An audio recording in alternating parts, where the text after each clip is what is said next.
welcome to the Pillar of Salt podcast, where there is no plan and we have no topic. I mean, the topic is how abysmal our clapping is, and also is clapping the only thing that exists anymore? There is only clapping. There is clapping.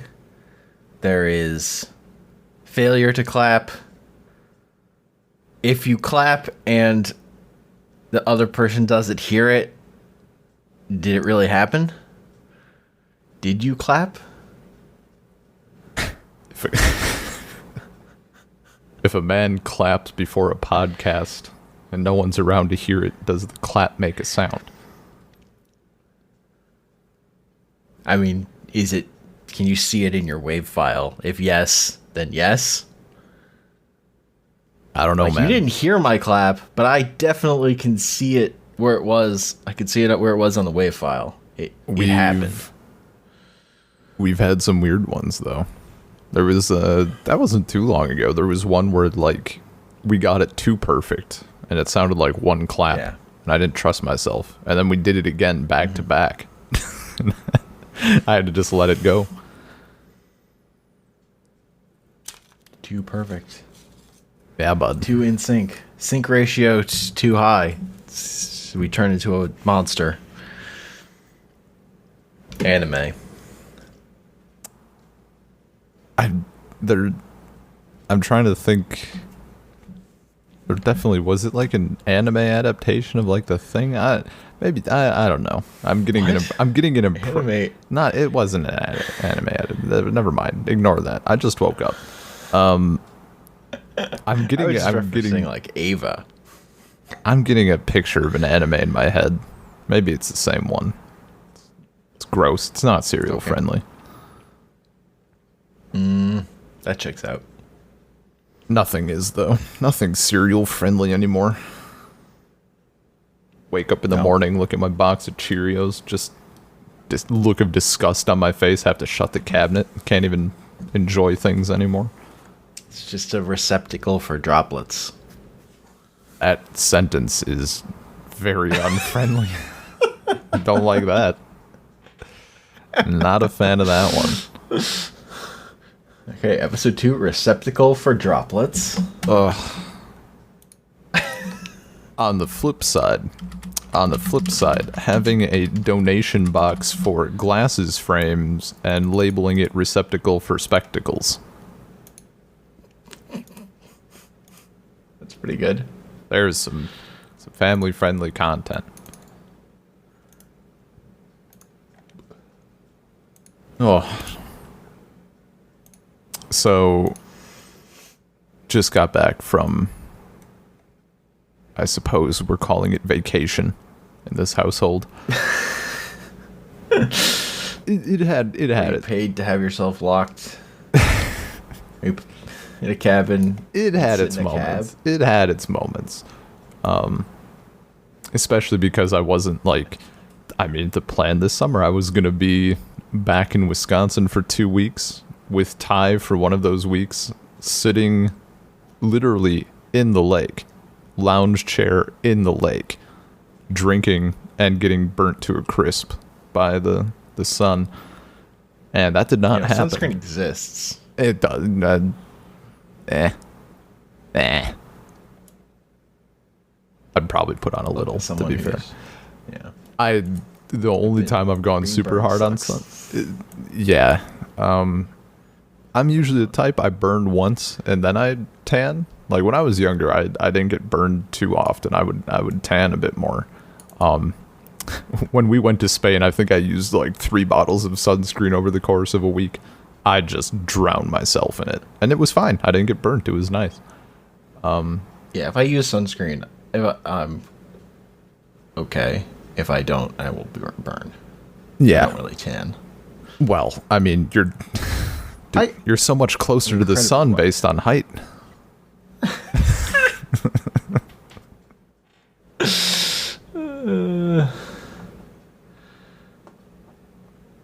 There's just places where I get more burned than other places. Yeah.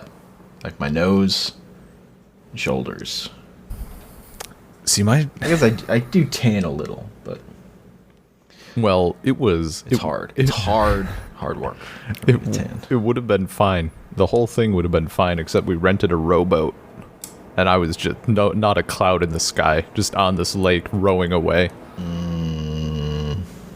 Mistakes. It was fine. I haven't gotten exercise in like 8 months now, so that was cool. You know, a little work to break up my muscles from what's the word? Atrophying? Is it a verb? Atrophy, yes. Atrophy, sure. Break up my muscles from doing that between just playing World of Warcraft for so long now. Oh.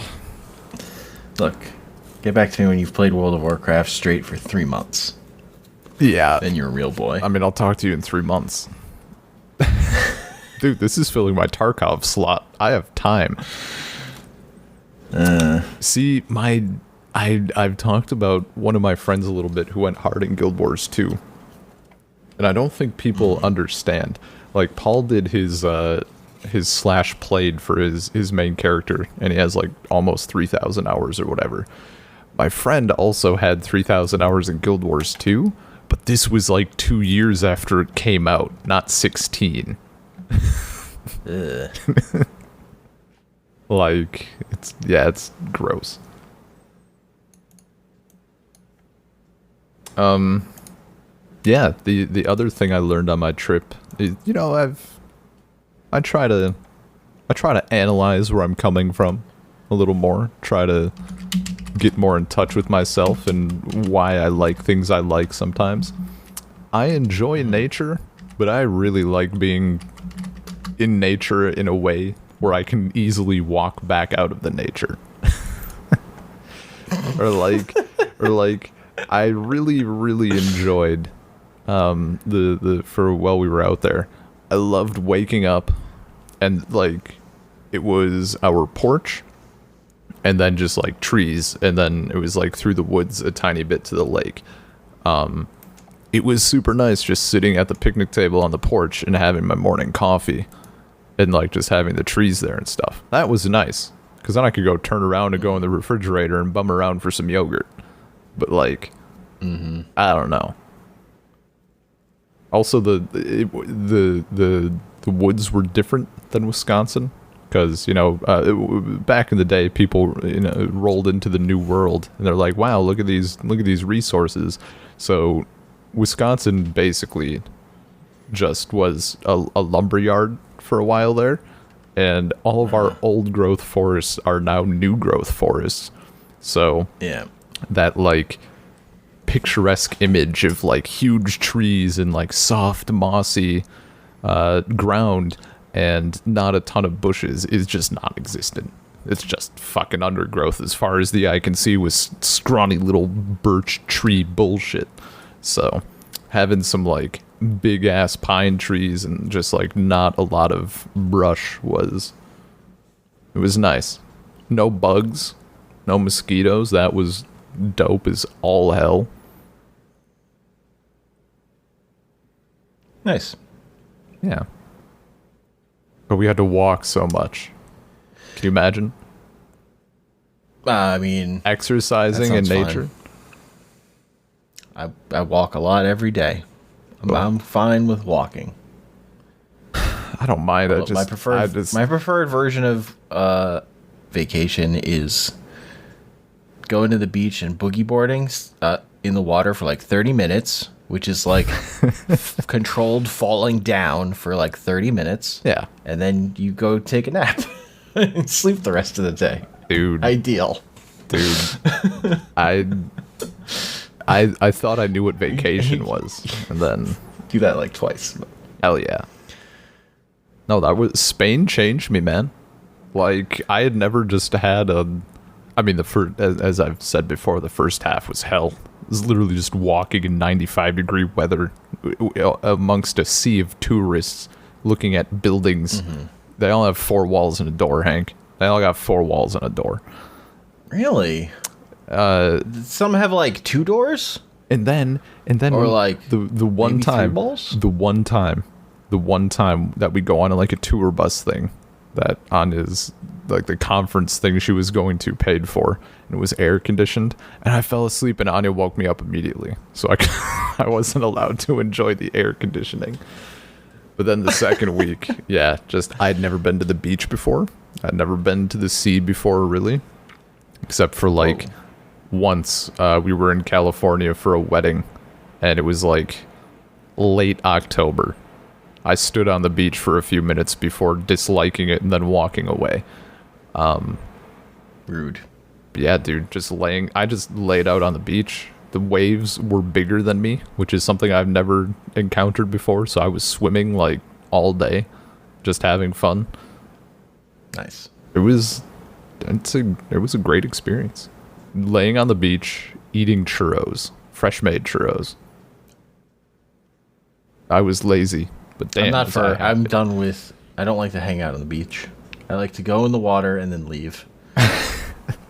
I'm not a sun worshiper. I'm usually not. I think it's because like if I was for one, I don't want to get too burned. Yeah. It's like putting me in a fucking oven. I'm just cooking. See, if I'm in like swim mode, I'm fine. If I have an escape, like if I can cool off in the water, if it's the ocean or a lake or whatever, I'm fine being in the sun because I can just jump in and come back out.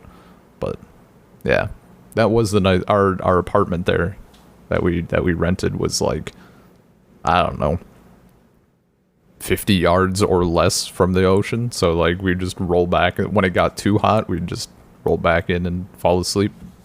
That was nice. Amen. It's a great feeling. You roll into the ocean till you're tired, and you get out. Yeah. Maybe go in the pool or something, cool down. Plan for lunch. Go back, sleep. Go back in the afternoon. Sleep again.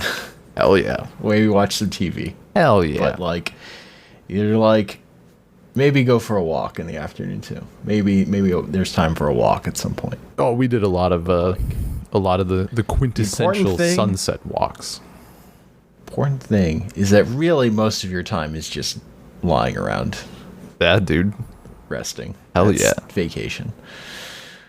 Yes. Yeah. See, and Anya is like the opposite of that. Very wants to go sightseeing and walk around and all that. I mean, very close to how my dad is. It's not an unfamiliar feeling. My dad is maybe because he's in the tourism industry. Like a vacation is an opportunity to have a schedule planned to the minute.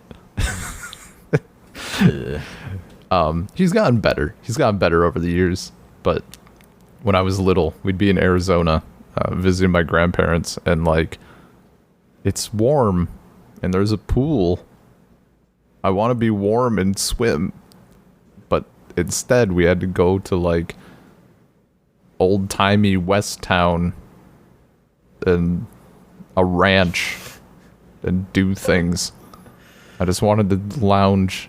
I just wanted to relax and eat. Maybe walk around the block and steal a grapefruit from a tree. And now, Go to a local bookstore maybe. ooh, Try to find a place that sells comic books. one time when we were in Arizona, a game came out for, I think it was the that multiplayer Metroid game for DS. Hunters, Metroid Prime Hunters. And I wanted it. The game I had to stop playing because the R button on my DS broke because I dropped it. Hell yeah. You can't play that game without an R button. It's like that's like the shoot button. I got it while we were in Arizona, and my dad said like it could be my souvenir equivalent or whatever, but he warned me that it wasn't a good idea because it wasn't special enough. I wouldn't remember it. Well, joke's on you, Dad. I'm remembering it right now on a podcast in 2020. It wouldn't be special enough. I get where he's coming from. I mean, it was special though. He let me buy a game, or rather, he bought a game for me. It's plenty special. Hell yeah. I remember playing the shit out of it. It was so warm. That was like the first instance of me like just being shirtless around the house because it was so warm. And my grandparents had like this leather couch, so I would just play that game for hours when given the chance on that trip, and then I would like literally have to peel myself off of the couch. Mm-hmm. Yeah, my parents like to go to antique stores, and that was always just like, all right, are there comic books here? Comic books here, though. It's the mission. Dude, antique stores are the see shit. if we can find them. I mean, I love them when I can find old comic books.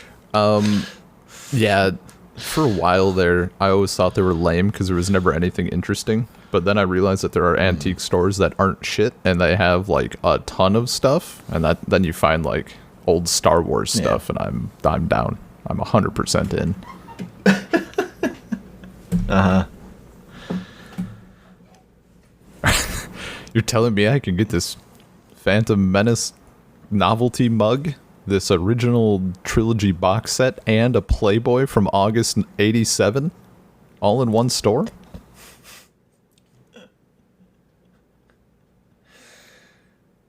Yes. God bless. I also had a lot of action figures, actually, at the place I'm thinking of. But oddly, well, not oddly, but I guess stupidly expensive. I understand that it's Star Wars and they're collectible, but holy shit, that quality is not great in the early toys. Oh, Star Wars toys are garbage. I actually have Original Star Wars toys are just fucking bad. I have 2 old toys that my uncle had when he was younger, and I think he got rid of a lot of this stuff, but he saved like a Darth Vader figure and like a little Yoda figure for me. And he straight up was like, I was gonna sell them, but they're worth like less than the shipping cost would be, so I figured you would like them. I'm like, yeah, sweet. Yeah. And clearly, they're open. Toys aren't worth anything. Clearly, I think it's the Darth Vader. Clearly, his lightsaber was a cane that was colored red. Like, it has a handle at the bottom. It's just not, like... It's something.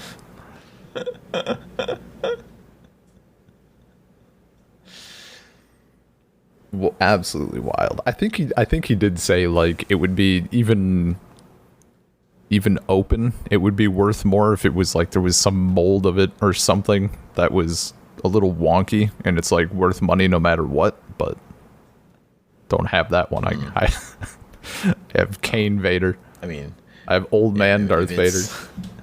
If it's like worth money because of some weird manufacturing defect, that's probably not the one a normal person would have. Yeah. I mean, you never know though, because it would be rare. Yeah, I guess someone has to have it. It's still wild to me that like the thing from my childhood that held value was magic cards. Yeah, those were the things that actually. That's crazy. Comic books do not hold value at all. Man, but I knew that. I wanted them because I liked them. Yeah, which is the reason to want them. I think I mean, maybe that's what bugs me. Yeah. About like, not. I mean, my experience with it, of course, is in Magic, but anything like comic books or Magic. When people want the thing because it's worth money and their desire is financial gain when it is a toy or an entertainment thing of some sort, that pisses me off. Or video games, like old video games, like why am I'm paying $80 for this GameCube game because people buy this GameCube game and hold on to it because they think it'll be valuable, and then it becomes valuable because everybody's buying them and holding on to them. Or whatever bullshit. Or because they didn't, print enough of them at the time because it wasn't popular enough, but then became popular later. No. Or was expensive at the time, like Earthbound. Oh, Earthbound, like Earthbound sure. was like an $80 game at the time or something. Like Earthbound. those SNES RPGs were so expensive.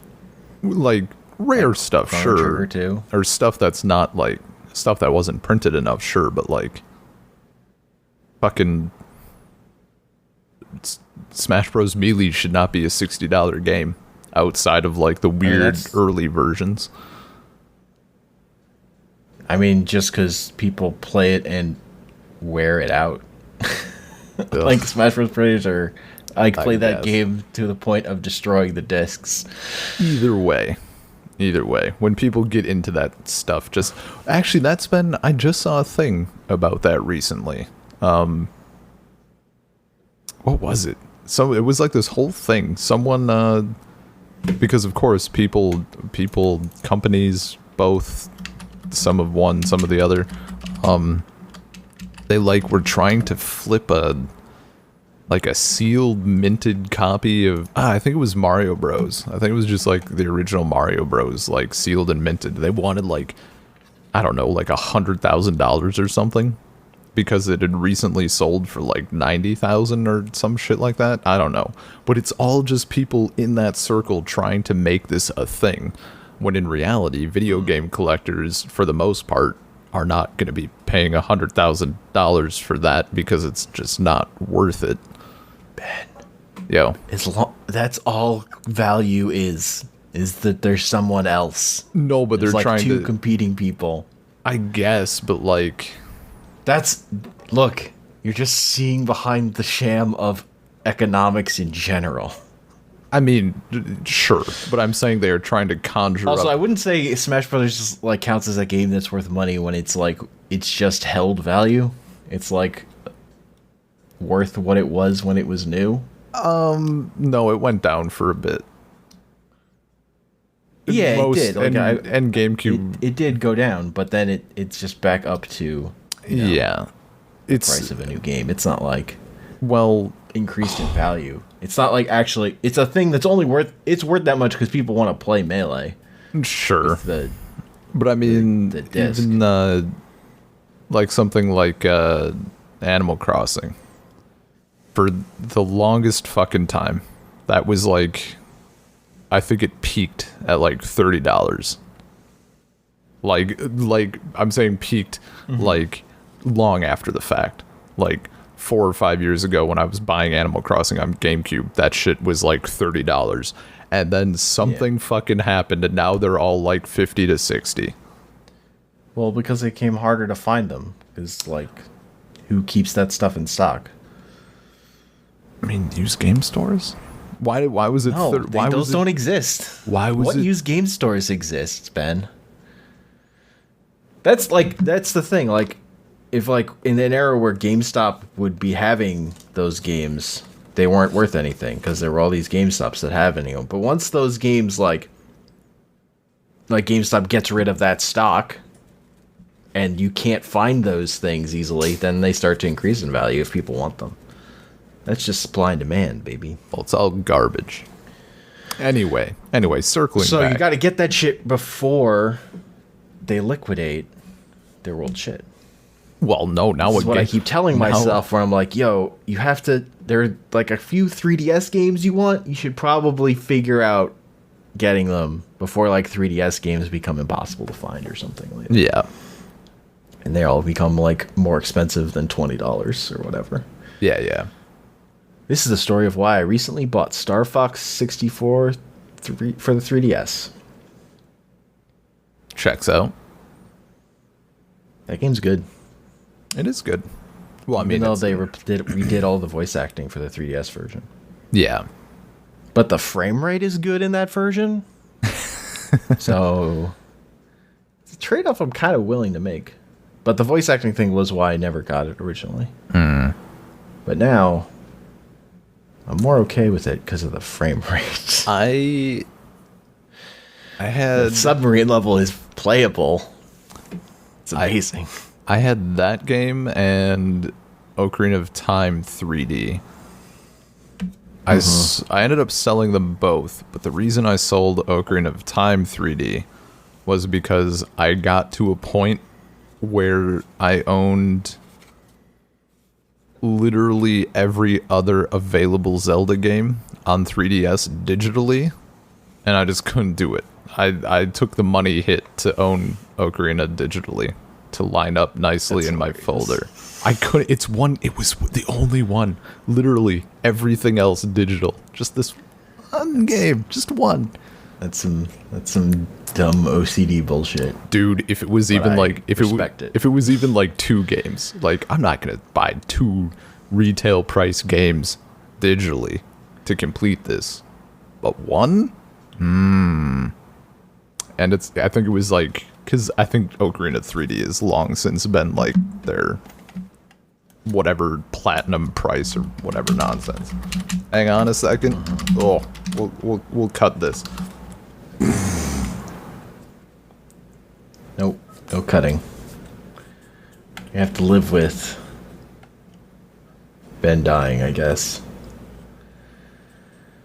Oh, it's in my throat. That's just the life we live. Ugh.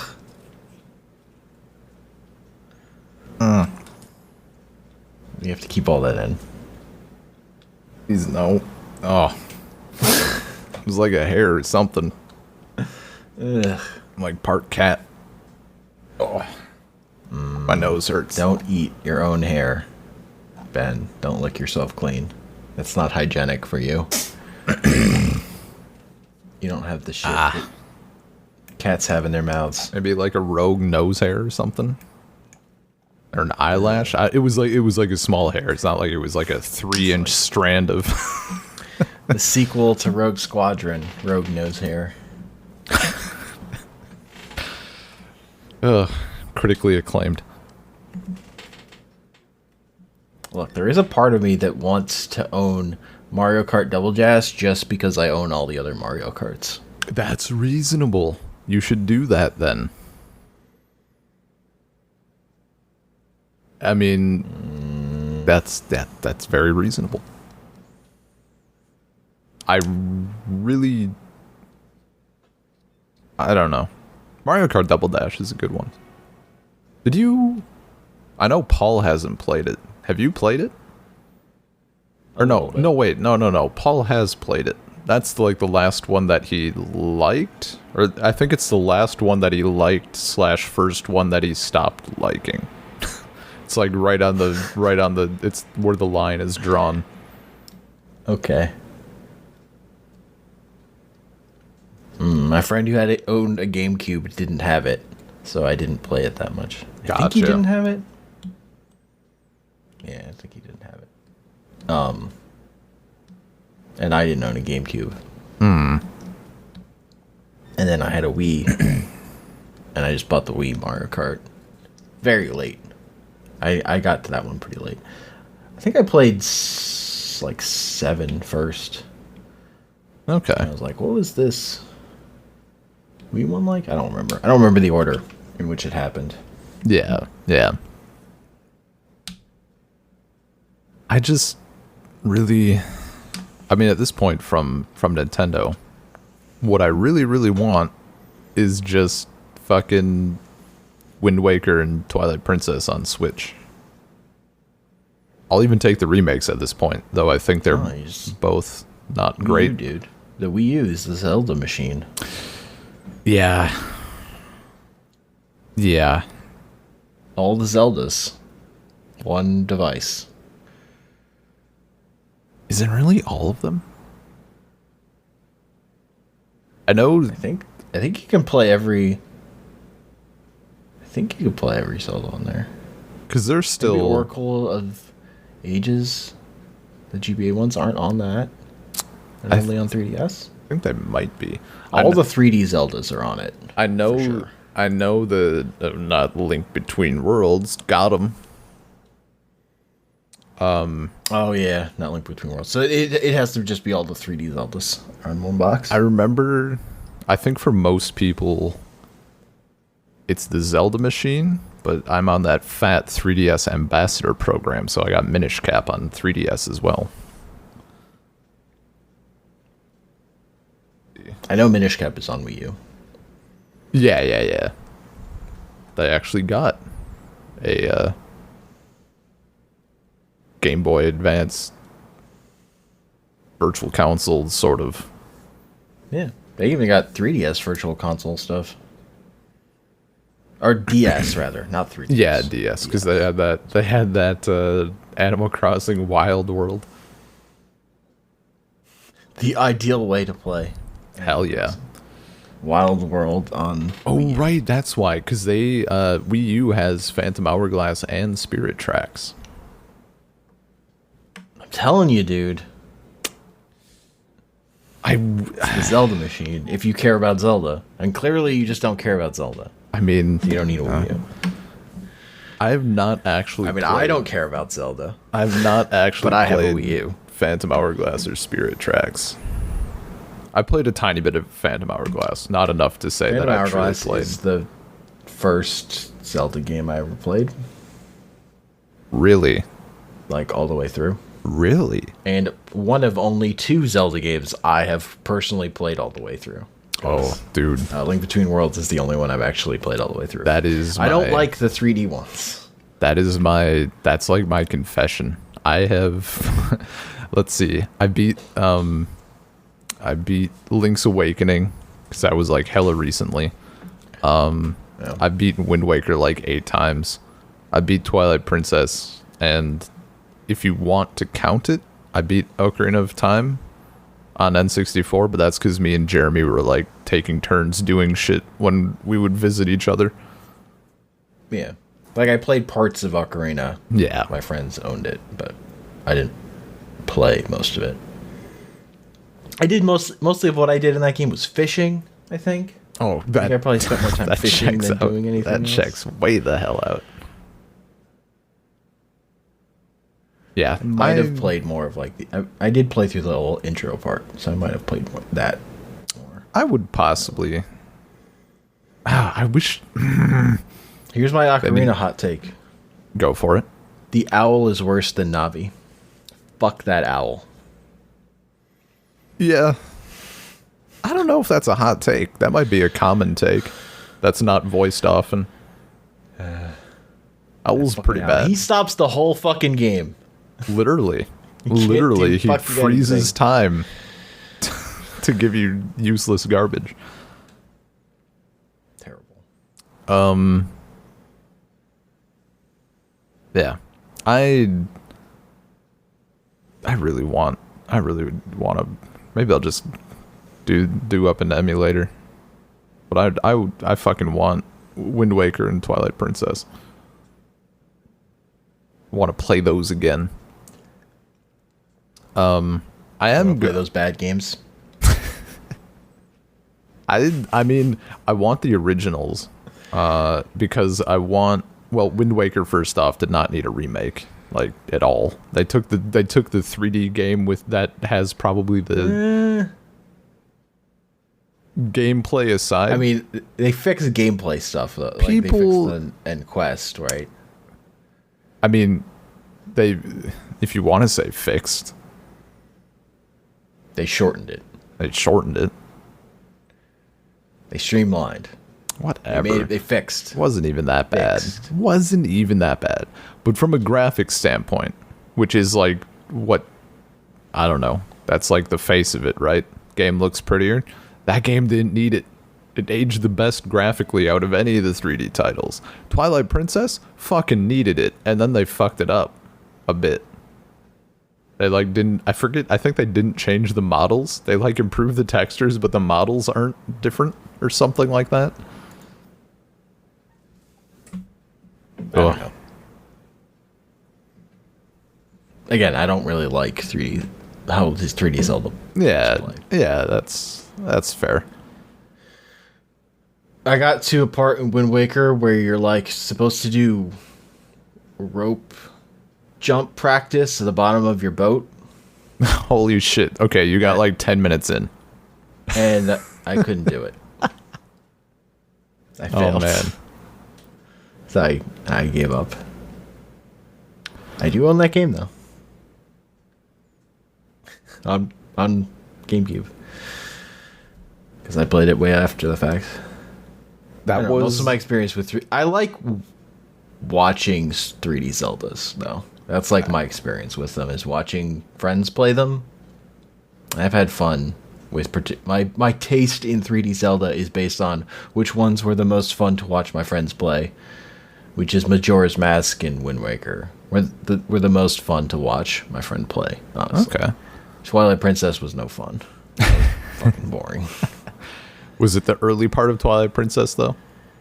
No, it's just the dungeons are, like, not interesting. It's like, you get the thing, and then you do the thing. Yeah. Here's this creepy bird. Here's this Yeti. I don't know what it is. That game, Twilight Princess. It did have that goat in part. That goat in part was pretty good. It goes goat in. Oh, yeah. At the beginning. Yeah, where you're routing up the goats. Yeah. So Wind Waker was a turning point for me for games, because I remember seeing, at the time, like, my main source of Nintendo shit was literally my Nintendo Power subscription. So between that and, like, a bit of internet stuff, like, New Zelda was coming out, and they had whatever, like, the GameCube demo or something, and like, showing Zelda, and then Wind Waker came out, and obviously, like, it was not the graphics they showed in this demo or the showcase or whatever. And I was like, I was what I now hate, like, complaining about the cartoony graphics and it looks stupid and blah blah blah. But then I played it and it was fun as shit. So that was kind of the point where I'd stopped criticizing graphics in games. Also, for a little while, I hated Wind Waker. I think I've told this before. I played it on a stored demo and the controller was broken, and I didn't know, so I thought you could only walk diagonally. I thought it was a really poor choice that affected the gameplay to an extent that I didn't feel like buying the game. Like, wow, it's so weird. Like, why would they make it so you can only walk, like, in a diagonal direction? Whatever. That seems ridiculous. I'm not supporting this. And then I rented it however many years later. I'm like, oh, okay, no, the controller was clearly just broken. And I'm stupid. Yeah. Uh-huh. Oh, man. And then Twilight Princess just was like, also I've said many times like that because of that game, I, like, made my way onto the internet and found my friends and all that shit, and it's basically why I'm here. So that's all because of that monkey. That monkey is the reason. Right? It's because of that little fucking kid, Malo, or whatever. I don't remember Malo. All the kids are annoying. They're very stabbable. Yeah. Though I love the tone of that game.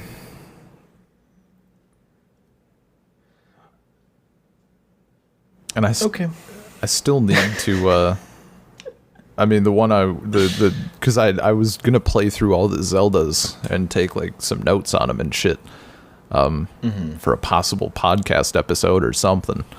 And whoa, I'm in the middle of the Link's Awakening remake, which is very good, but just I have not. Doesn't it have frame rate issues? Have you experienced those? A tiny bit, but it's not terrible. I trust you. I did the best setup possible, which is apparently buying the digital version and making sure it's downloaded to the system itself instead of an SD card. And, like, it has not been bad. I don't know. I get that people like, it not being bad isn't really enough for me to spend $60 on a Game Boy game I own. I don't think it's a bad enough issue if you have that setup. I can't speak to how improved it is. Again, really the problem is it was a $60 yeah version of a Game Boy game I own. Yeah. It's a very good $60 version of that Game Boy game, though. Yeah, but I don't love that Game Boy game either. It's like I played it and it didn't grab me. It's neat. I like having a jump button. The jump was nice. My favorite thing for that game, well, the remake anyway, is that I was just playing it and Anya was like in the kitchen and she's like, did this win awards? And I'm like, what do you mean? She's like, the soundtrack, did this win awards? I'm like, oh, in the hearts of millions, I guess. Like it was just like the generic overworld theme. I'm like, kinda, like sort of. It's too made me happy to have won an award. It's so good though. A pastoral Zelda. Yeah, Zelda music is good. Can confirm.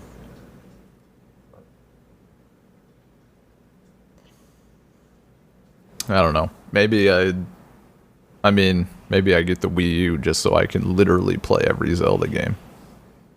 So far. I mean, you like having them all in one spot. I do. Clearly. I really like having them all in one spot. But if I were to get the Wii U and then buy physical cartridges of the DS games, just Phantom Hourglass and Spirit Tracks. You want them all digital because you want all because they're the games that are only digital. But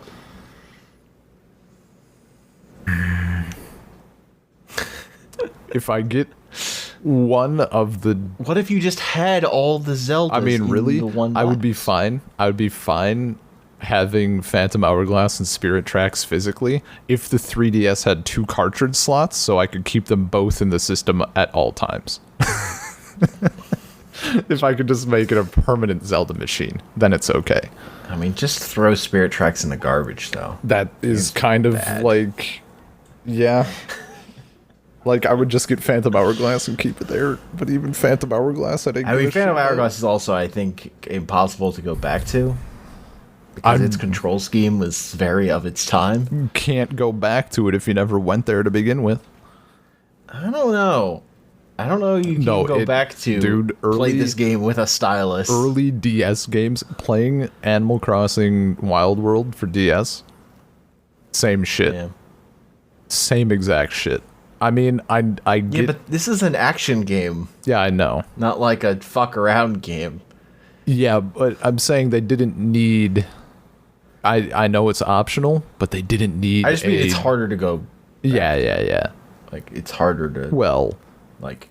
fucking Wild World, for some reason, well, the reason is that it's the new gimmick, so they shove it down every game's throat on release, and, like, there's a movement Why option. in Donkey Kong Country Returns you have to waggle to do a roll? The movement, there's a movement option in Wild World that is 100% stylus based. You literally have to drag your stylus across the screen. That is the only option in Phantom Hourglass. Is it the whole thing? You have to use your... Yeah, that's the game. I'm out. You play that game with the stylus. That's thought what I'm saying, dude. I thought you still moved with, like, the normal... Okay, No. yeah, no, fuck that. I'm out. Move with the... That game was an unwanted sequel that doesn't have Tetra in it, so they can fuck off. I'm not doing a stylus and not having Tetra in my game. Fake Tetra. It has... No, that's Tetra. doesn't it has have, Tetra like, in it, good... doesn't it? It doesn't have, like, good Tetra, though. It's real Tetra. In that game, it's actual Tetra, yeah. But how featured? It's, Spirit No. Tracks is the descendants of the characters from Wind Waker, so it's a different Link and it's a different Zelda, and it has fake Lineback, too. But Wind Waker is the same as Link and Zelda from... Yeah, but isn't it Zelda, not so Tetra? it's actual Tetra. No, she's Tetra. She went back to being Tetra. Phantom Hourglass had Tetra. She's kidnapped for the whole game, but Oh, see, that's lame. she's Tetra in it. That's fucking lame. I mean, the best part about Phantom Hourglass is the character of Lineback, who's like your smarmy boat companion. He's a piece of shit, and I love him. But then Spirit Tracks has fake Lineback. It has like Lineback's descendant, and he sucks. I mean, yeah, that checks out.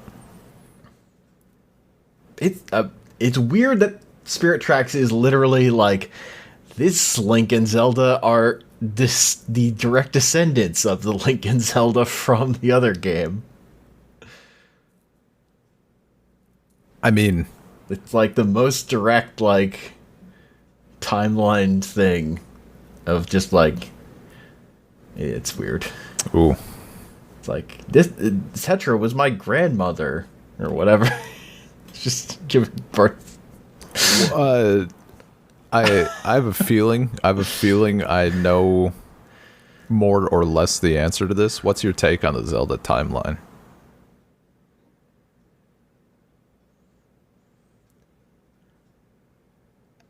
They made too many Zelda games. Okay, I had all my money pooled into I don't care as an answer. I actually like, so there are parts of it that I like. I like that Wind Waker is the world of Ocarina drowned. Like that it's the physical space. That part is cool. It's when they get into like Minish Cap is the origin of Link's hat that I'm like, this is bullshit and this is fucking nonsense. Minish Cap 2. This time it's his tights. Like when there were just a few games, like saying that they happened in an order was cool. Yeah. And I really like the thing of Wind Waker where it's like the intro, where it's like, there came a time when evil rose and there was no hero. So everything got fucked. Yeah. Like the part where Wind Waker is like post-apocalyptic but also cheerful is like, I think that's super cool. Like I mean I don't like the game they made, but I like that idea. Yeah. Is really the big thing. Like I really like the idea of Majora's Mask being a Groundhog Day too. That's also dope. Yeah. Scary Moon.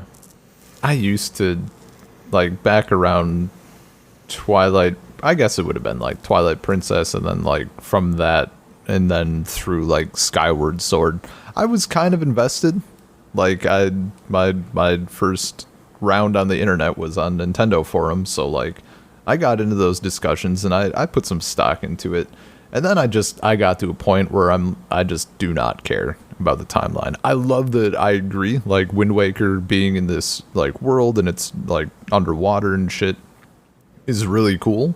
Or like Twilight Princess where you have like the old hero of time or whatever, or whatever skeleton dude is who's like teaching you sword moves, and there's like a bunch of implied stuff. That's great. Have them be connected. I don't need a set timeline. And honestly, I've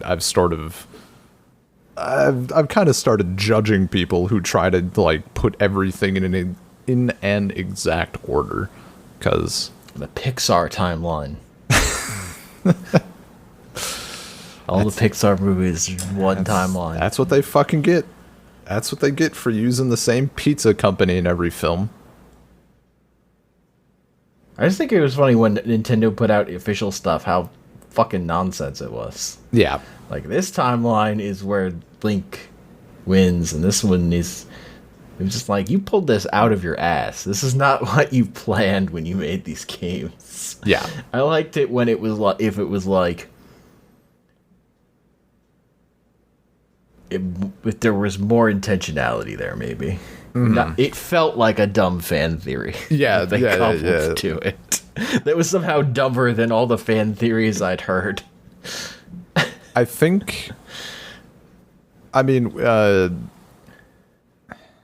like, I like progress from one sequel to another in Nintendo. Like, I think there's potential there because of how the Mario Land series on Game Boy went. Mm-hmm. Where Mario Land 1 is Mario goes off in a foreign war to save Daisy. And then Mario Land 2, it turns out that whole mission was a trap laid by Wario so Wario could steal Mario's house. And like the final boss of Mario Land 1 is like one of the stage bosses. Yeah.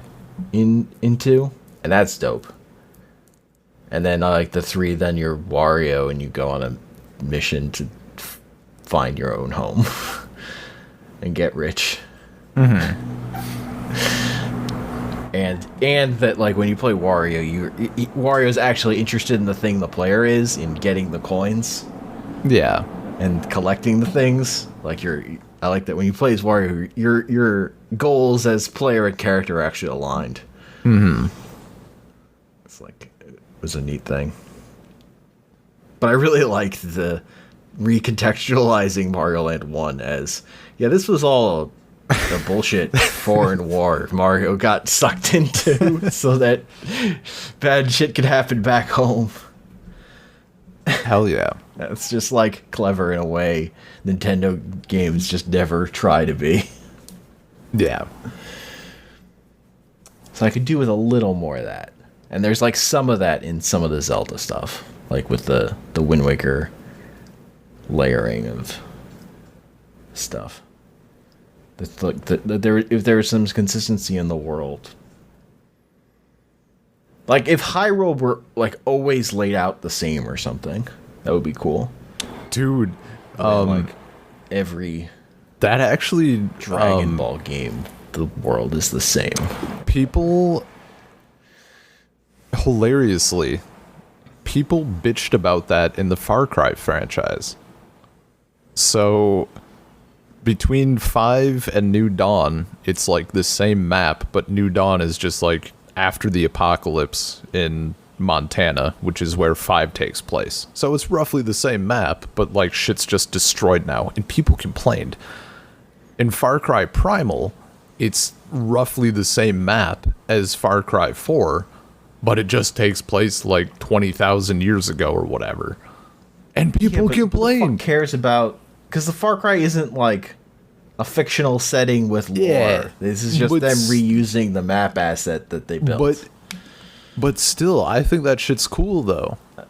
Like having, like being able to see a place you've been before in a different context like that. I think that shit's dope. Yeah, but I think it's dope if there's like narrative context to it. If it's just you're reusing the asset for your, particularly in like an open world game where like exploring the map is the only thing, like if you're just playing the same map, like the part where it's still a video game, I see why you wouldn't want to do that, because you're kind of just playing the same thing again. Like the Wind Waker thing works because your mode of exploring that world is completely different, I suppose.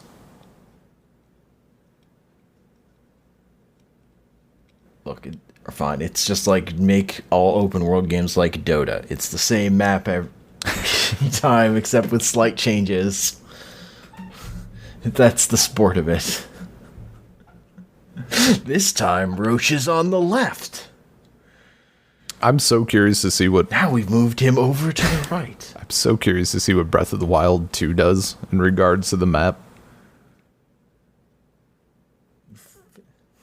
Takes place entirely in an underground world that's completely different. Ugh. I don't like that. You have a cave sky. That sounds like Spirit Tracks with mine carts.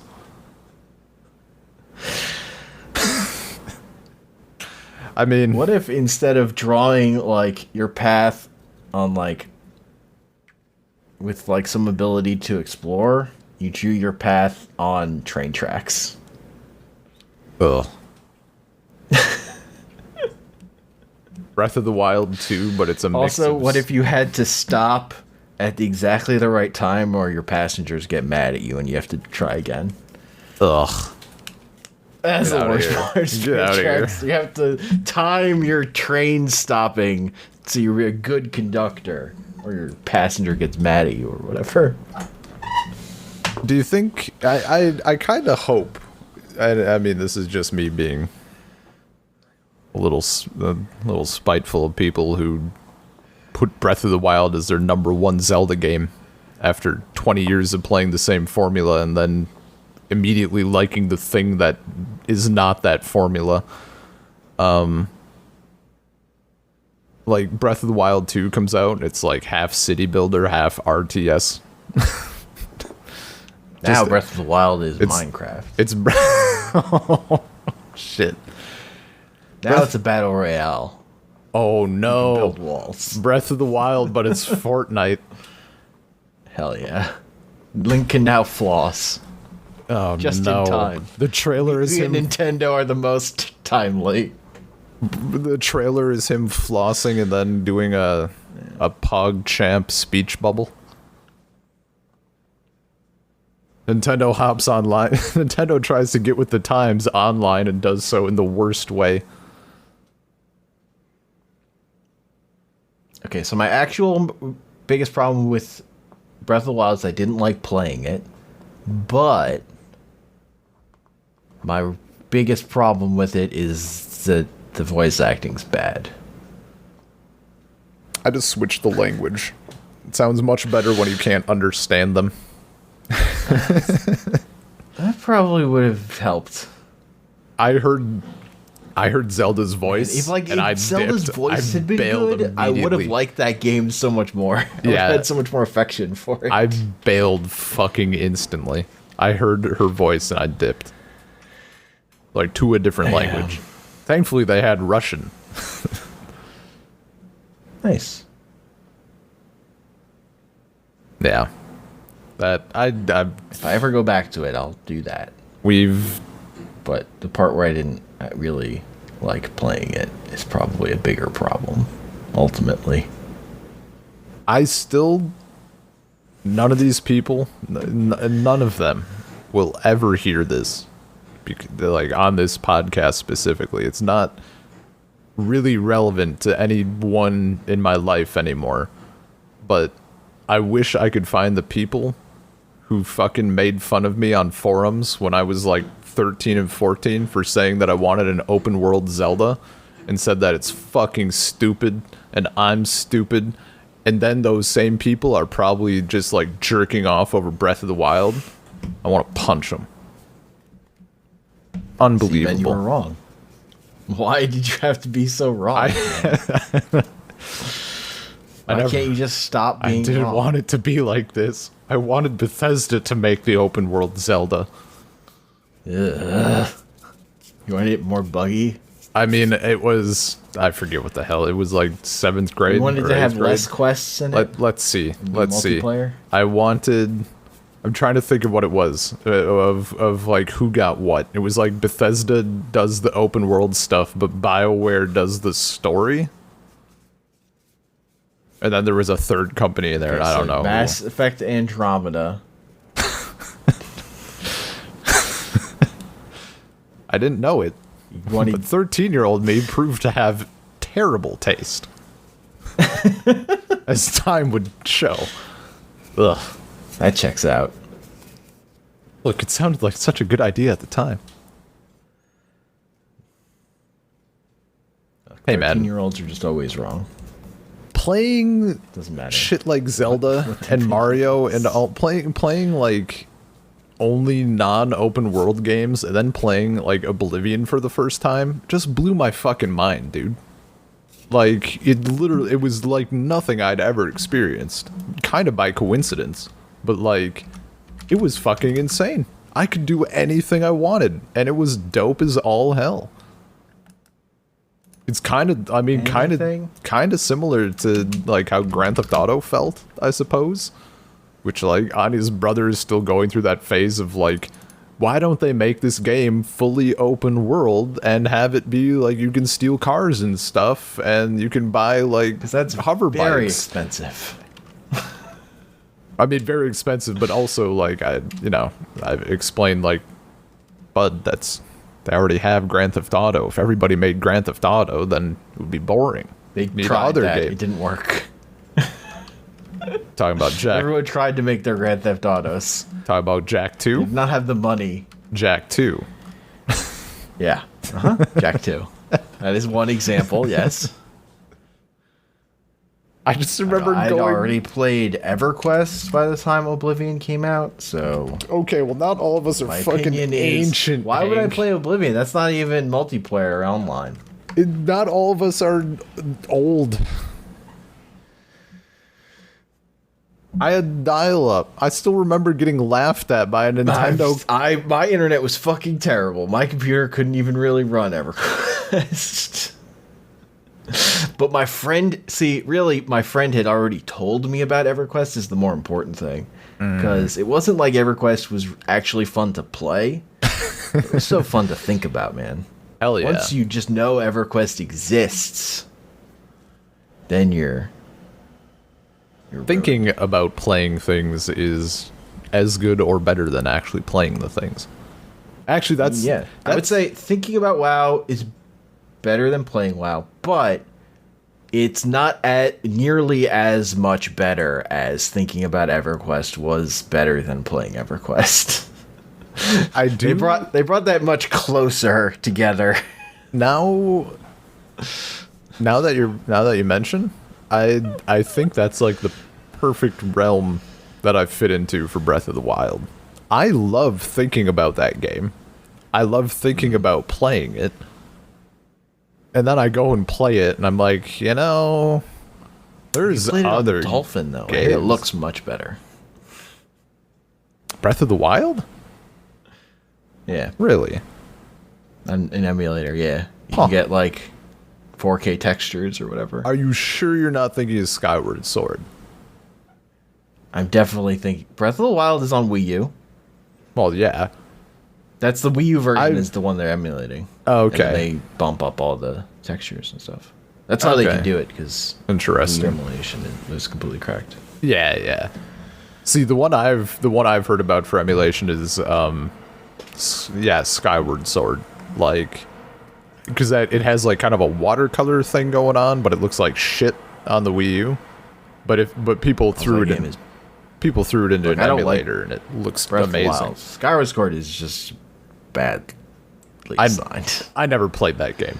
I skipped out on that one because motion controls can. I watched my friend play enough of it. There was like okay stuff going on with the story, but man, like they make you just go back to the same zones over again. Yeah. It's just not well designed. The fucking part you have to like stealth around ghosts. It's really bad. You get to swing. The big innovation is you get to the Wii Motion Plus swinging your sword, which I guess doesn't even exist in the Wii U version. Yeah. Use a button probably. No, it still does. It's still motion can plus. do it? It's all motion plus. There's no button. Oh yeah, option. because you can use Wiimotes. Yeah, because people said they wanted a remake of Skyward Sword on Switch that is like it has without motion controls, and people have responded and said that's never going to happen because literally they'd have to. It's not a remake; it's a new make. Like they just have to completely redo the game. Which I'm fucking fine with. Do it. The customer's always right, Nintendo. That game's bad though. I mean, why would they release things on? Why would they remake games that are beloved or put like Wind Waker HD on Switch when they could drip feed Nintendo like original NES games that nobody gives a fuck about on Virtual Console? Hey, they put SNES games on Switch.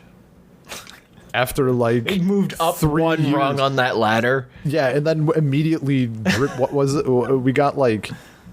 I forget. They just released like they did like the original F-Zero and then like 4 games that nobody had heard of or cared about. Yeah, we're still not at like Donkey Kong Country 2 yet. Yeah, they don't even have like the actual games that people give a shit about. It'd be different. They have Super Mario World. It would be different if they had a nice. They don't have Spider-Man on SNES. Games people care about. I don't know if you heard. I told this to. I know. Maybe it was just me and Paul playing, or me, Paul, and someone else. I don't know if you were. I know you weren't there, but I don't know if you were in Twitch chat. I tried playing that game. I was gonna. Oh, Spider-Man? I had a plan. I had a plan to surprise you. I was like, I'm gonna fucking learn this game. I'm gonna contend. I'm gonna fucking practice this game in secret until I beat Hank, and I'm just gonna upload it. It's gonna be a fucking thing. I think I made it like 2 hours. I made it like 2 hours. I'm like, I can't do this. I just can't. Where did you get? It's a physical can't, but also a mental can't. I can't do this to myself. How far did you get? I got second level. It wasn't like Construction Zone? yes. Doc Ock. I beat Doc Ock, yeah. Okay. It Well, you wasn't. didn't get to the top of the construction site? I Fight the spider slayer? No. It wasn't like Okay. it wasn't necessarily a block of like I can't play this game at all, even though it does control like a fucking. It felt like I was holding the controller through a wet blanket. I mean, underwater, The problem upside is down. when you run, your character, the screen doesn't scroll to you 3/4 of the way across the screen. You're like, Yeah. so stuff just pops up on you. Yeah, it's And you slide around. it's a mess. Once you know everything that's like, it's literally in my brain. I'm like, okay, this is coming up next, so I have to do this. Yeah, You and cannot with rely on your eyes. the You must use the force. with the first level, I mean that's kind of where I was getting at. But like, Yeah, I mean, the first couldn't- level, the only real, the two stumbling blocks are not knowing how to get through the grate at the very beginning. where you so have to, like jump the in the background, and then webbing Doc Ock's eyes and hitting him with the laser, knowing to do that. so the hurdles on the first level are, first off, you're playing Spider-Man on SNES. That's the first thing I had to I mean, that contend was a with. given. Like, it just felt so terrible. I think I could have. That game's like, better than the Genesis version. I could have kept going, but I'm like, the only reason I'm doing this is to get good enough to speed run it. Do I want to do that with my time? The answer was a very firm no. I do not. Yeah. It was too much. But I The did thing try. is, I did to try. get good enough at it to beat it, I was close enough that I was good enough to speedrun it. That's how I got there. Of like having wanted to beat it. Although we did beat it once as kids. But you know, when I was revisiting SNES games in college, I'm like, I want to beat this. Yeah. And like getting good enough to beat it got me pretty close to being good enough to at least do like, you know, bad speedrun times to then work on it. Yeah. I mean, it's still. Yeah, it's a mess. Again, it's never gonna you could happen. play WoW or you could speedrun Spider-Man. What are your priorities? I could relax, or I could hate myself and the entire world I live in. Relaxing is speedrunning. Ugh. Hating the entire world is WoW. Put 80.5 hours into getting a max level character. I think after that same amount of time dedicated to speedrunning, I would maybe have like the third level done. Maybe. On a non-speedrun time. Man, 80 at that. hours is so little for a WoW character. Yeah, I know. It's the Destiny problem. It's absolutely the Destiny problem. And I kind of don't like it, which is why I could see myself doing a classic character and maybe enjoying it. Because now you've reached endgame WoW, which is just Destiny. You've now if you're playing WoW, you are just doing Destiny. I Getting see where gear you're coming from. that will then be wiped Yeah, but whenever the next piece of WoW content has is up. more options for fun. Like, you're getting your gear, and I've seen a ton of complaints about how, like, they're doing the Pokemon thing, where it's like, we're gonna do this thing this time, and then we're gonna make it irrelevant and wipe it next time, and you have to do a different gimmick. You have Z That's moves been now. WoW always. Yeah, but It's it the got progression of an MMO. from what I've seen, it got worse with, like, I guess Legion, maybe, because you had like the artifact things, and then they literally just made those useless. Legion put in more grinding because people complained there wasn't enough to do Gotcha. in the last expansion. Okay. So they gave you more But- stuff to do. So They you brought back the grind. have that aspect. So I of- jumped out. You have that aspect of like just getting better gear, and that's the game. Yeah. I also like just, I don't know, playing it is fun. In Destiny, it felt like literally the only thing was getting better gear, because that kind of is the only thing. unless you're doing getting PvP. different guns, because the guns are fun. Yeah, Like the big thing in Destiny is the guns feel really good to shoot. yeah. That's the biggest thing. For me though, Everything else is kind of secondary. in WoW, I like that I can there's mounts to collect. You That's just a like big that there are thing for me. trees. There are more trees. Trees in are WoW nice. than in Destiny. Trees are nice. Actually, the thing in WoW that I enjoy is the fact that there is actually a market and you can actually play it. That's what I was spending my time doing in Tarkov, and they fucking took it from me. That literally, Have you heard about this game called Magic the Gathering Online? That has a market. Don't start. Don't fucking start. Someone, let me see if I can. I made a comment on the Magic subreddit in response to someone else's thing. Let me see if I can find it.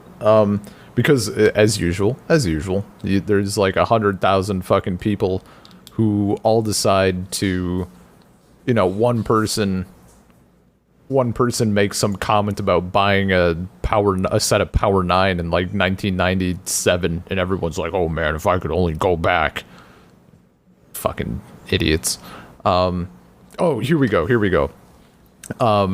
What I learned from time travel back to 1993, buy a Black Lotus for $30, and then come back and sell it for a billion% profit. Someone responded, finally, and this is what I'm going to use from now on when Jeremy or anyone else says this. Bad plan. You're back in the 90s and you buy your Lotus. Maybe you buy hundreds of Lotuses. A few days later, someone looking for a Black Lotus can't find it. And that guy was supposed to be so into the art that he would show all of his friends and they would spread the influence. And he ended up being a keystone in making the game popular. And now that you've taken the Lotus from him, he gives up on it, doesn't tell his friends, and the game never becomes popular. So it's worthless when you get back to 2020. Perfect. Absolute perfect. Fucking hate that sentiment. Do so many things, and you're buying Magic cards in 1993.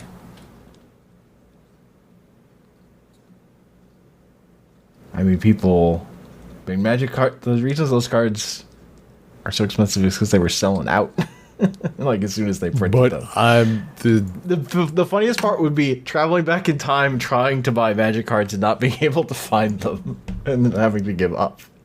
I mean, you wouldn't need to give up though. You find someone who has them all, and they give you murder them. No, they give you a absurd price of charging you 4 times what they bought. You say, "Fucking fine, here's $200 or whatever per card." Yeah, sure. Okay, yeah. I'll make slightly less but profit. You need to first get some $1993. So what are you gonna pay them in? Your fake future money? What are these colors on this? Why fake is as shit. Why is this $20 bill pink, you asshole? So first you have to make your 1993 money. It'd be easy enough to find money today and go back. I'm assuming, they're Magic players. They probably aren't smart enough to do that. I don't think it would be that easy. 1993 money? That isn't around, really. Look at your dollar bills. Someone's out there they changed it so much. Hank. Someone out there is track down a fucking someone out there collector. I was gonna say someone out there is collecting $93. Someone out there has a rock hard erection for 90s era American currency. You need to find this person. Why are they gonna give it to you? Because you're going to pay them. I'm gonna use that one now too. Next time someone says they want to go back to 1994 and buy Power 9 cards, they better fucking watch out. I'm going to hit them from every angle as to why their plan is stupid and they're stupid. Any other things? Any other things I can hit them with? And then they bring back COVID and they fuck. Oh.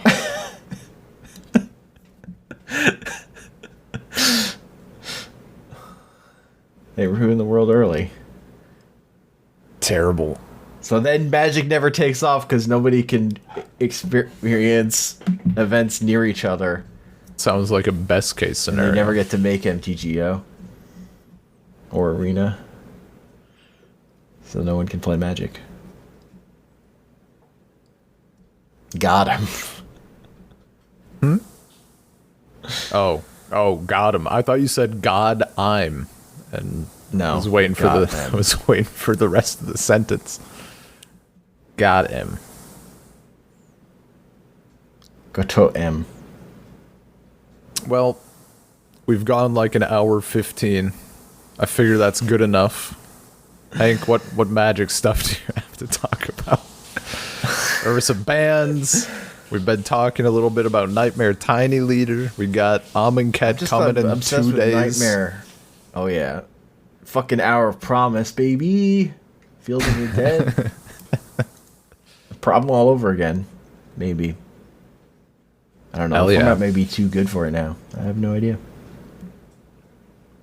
I mean, let's talk about the bands a little bit. Wilderness Wreck, Teferi, and Growth Spiral, and Cauldron Familiar. Yeah, bud. Standard. And Suspensions and Historic, we got Teferi and Wilderness Wreck, right? Yeah. Good.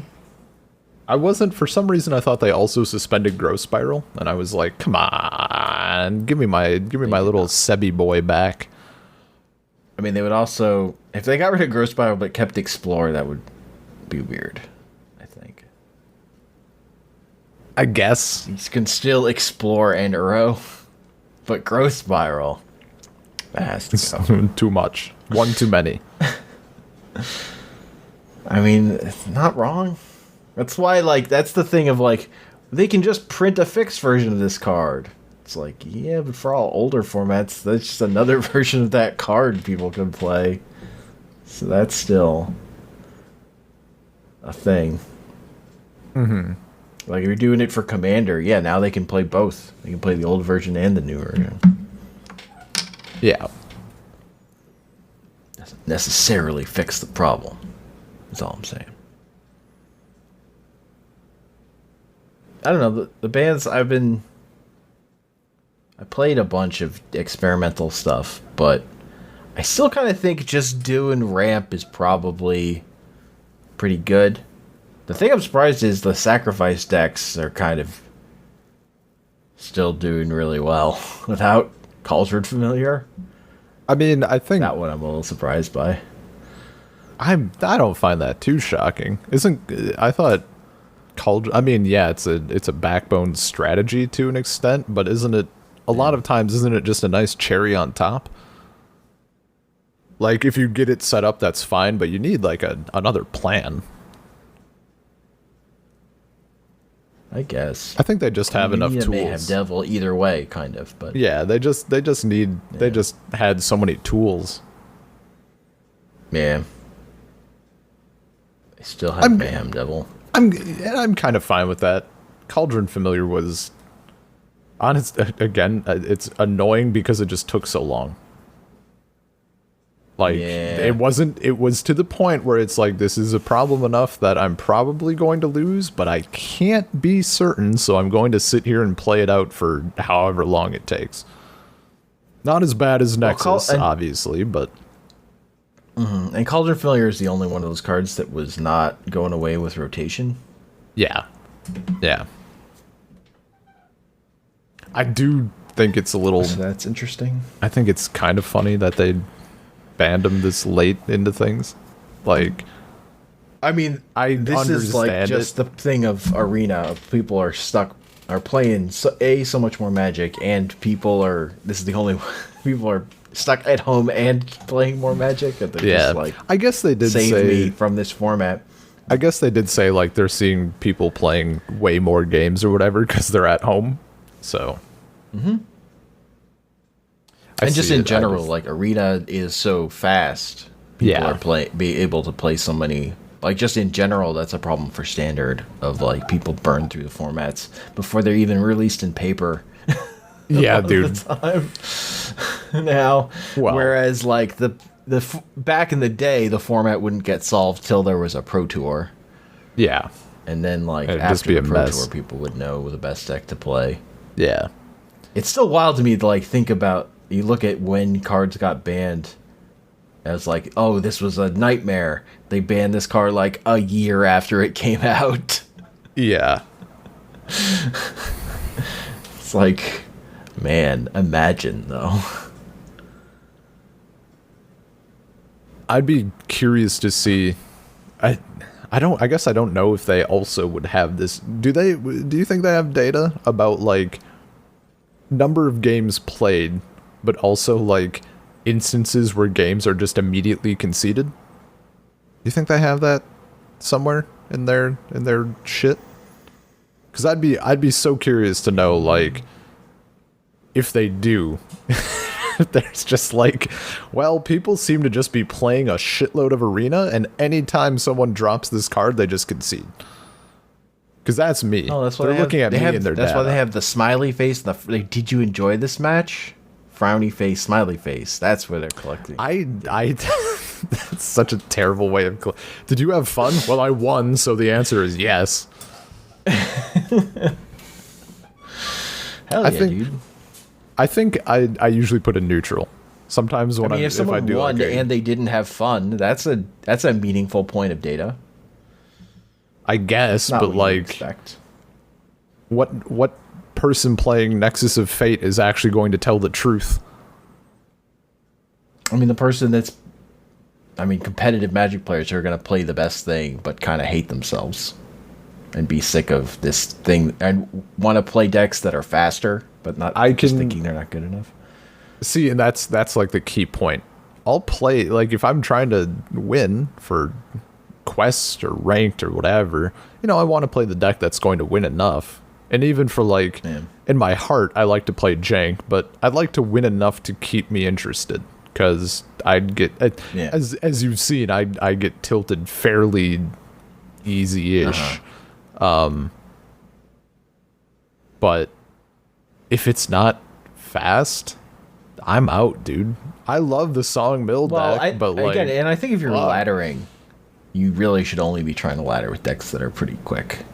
Like laddering with control is not a good way to ladder. Yeah, it's just not. Period. Which is why a lot of times you'll see with the more aggressive decks is people doing good on ladder. Even if like the control decks are the better decks, because you can just get fewer games in, so it's not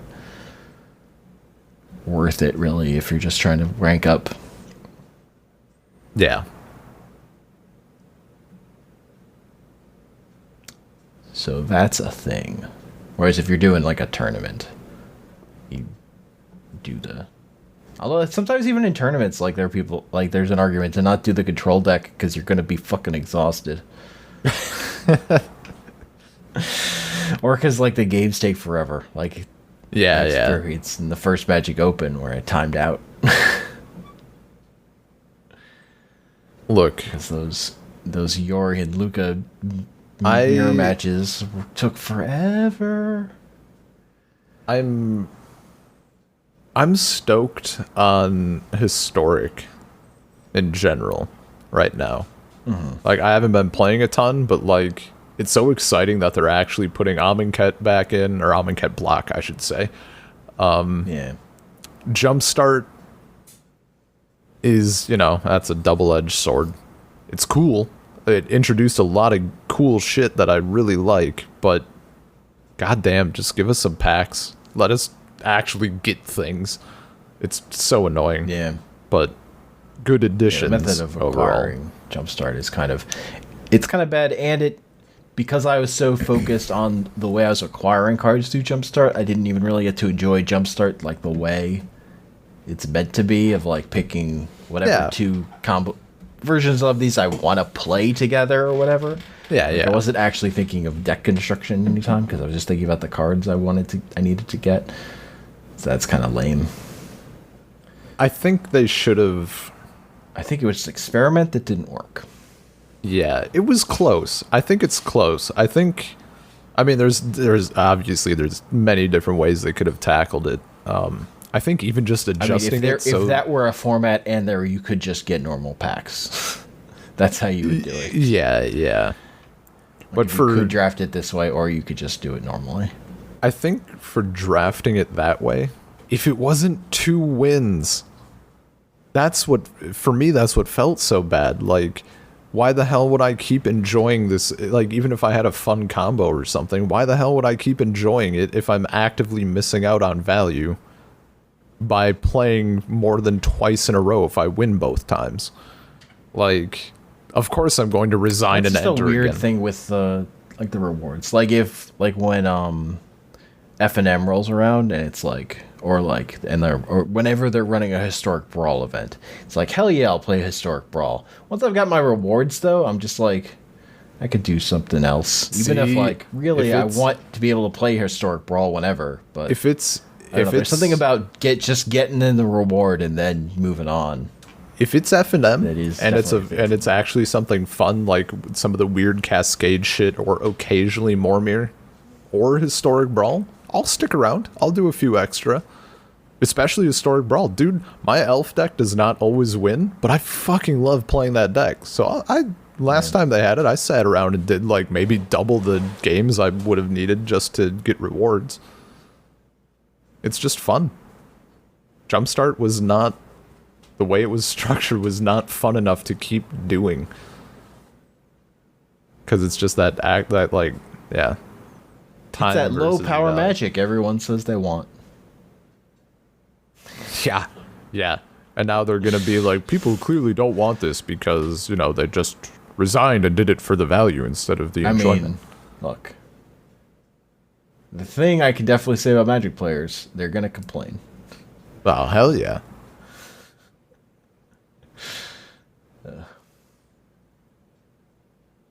I've listened to too many Magic podcasts where it feels like the people are kind of done with Magic, but they've like committed their lives to it, so they have to be here. Yeah, they're just in it forever. I'm just like, man, you guys are definitely burned out and should probably not be doing this anymore. So, but you're pot committed now. I didn't look into it at all. Do you know anything about where Pioneer is at? Because I know in the second to latest I've heard that, again, since I don't play it, I only hear it about on Magic podcasts. Anecdotally, queues were firing quicker. Like, people were playing the format again on MTGO. Well, yeah. I know that the other band they had, like, did nothing in this one. They actually took care of some stuff, apparently. Yeah, because they were in Pioneer, they were taking out combo pieces, so they're getting combo decks. Yeah. I mean, based on how Pioneer has been sounding, I'm kind of okay with Historic just like not turning into Pioneer. from what I've heard, a little bit. I mean, I was hearing anecdotally people were way more into Pioneer post the bans than Historic or Standard.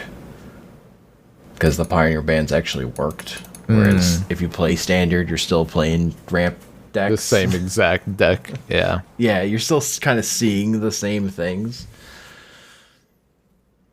I mean, I just want to be playing Pioneer because one of the best decks is it Kaladesh? Niv Mizzet. Yeah. Niv Mizzet Reborn, baby. I just need them to Bring to Light in Historic, and then do you think roll. Also people are still playing Teferi Time Reveler in that deck though? Do you think part of the reason why Standard is staying a little bit the same, at least in Arena, is because people just have their shit built and it's what they know, so they're just sticking as close to that formula as they can? No, I think the ramp, there's still just enough ramp. It's still good. Okay. I mean, I can certainly play Ghost see Spiral, so you just lean into Arboreal Grazer, and then you Arboreal Grazer into Uro, into Nissa. Yeah. That's still pretty fucking good. You just like the thing now that Wilderness Reclamation is gone, decks play a little bit more removal. And stuff. Now that Teferi's gone too. But honestly, like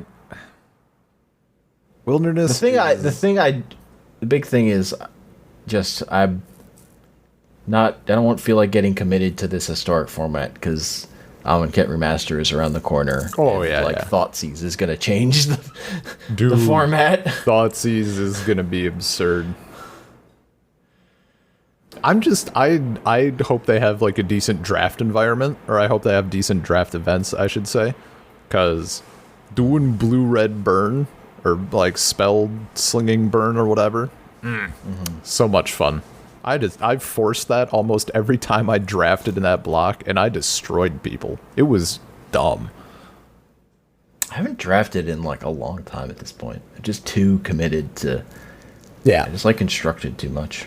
Now that I have cards, I have. whereas like on MTGO, I was like, it's all about playing the new limited if I was gonna play, because I'm on an equal footing. But when like I could build the decks I want to build, oh man, I can just play constructed. It's great. Yeah. I've done draft when I have like the tokens from the past or whatever. Yeah, I'm like sitting on free. For It's like sitting on 2 draft tokens at a sealed event or something. For At this point, it's like gotten to the point. I really wish they would put in a free mode where you don't keep the cards, because I would enjoy doing that. But right now, honestly, most of the time when I'm kind of like, I kind of feel like drafting. And I'm just like, or instead of paying money to draft, I could just play Slay the Spire Monster Train and get like the same fix, or Battlegrounds, Yeah. especially. that it Like, it is the thing. There are like drafting games that you could play instead. yeah. It's pretty. That is a thing too. For that experience. Yeah, but I don't know. I would mostly save up gold for draft. When I was drafting, I would save the gold to do the best of 1 drafting, and then if I won enough gems from that, I would roll those gems into a best of 3 draft yeah. and try and win more. My But once I've like committed to constructed, I'm just busting packs with my gold. I kind of tapped Stuff out everything. after I had that really good Throne of Eldraine sealed event, and I like maxed out. I did it twice in a row, and I got 3 games out of one purchase. And like since then, I kind of haven't done anything. Like why disappoint myself when I went out on top? Night to remember. Yeah. I think the other thing in my head is like, if you're gonna draft, it makes sense you do the drafts first, then you open packs Yeah. after you've gotten the specific things you want. I've gotten so many. I really hate that they included the same lands in M21.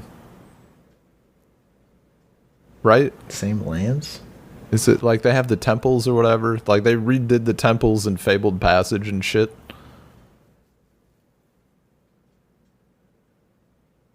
Am I crazy? Maybe.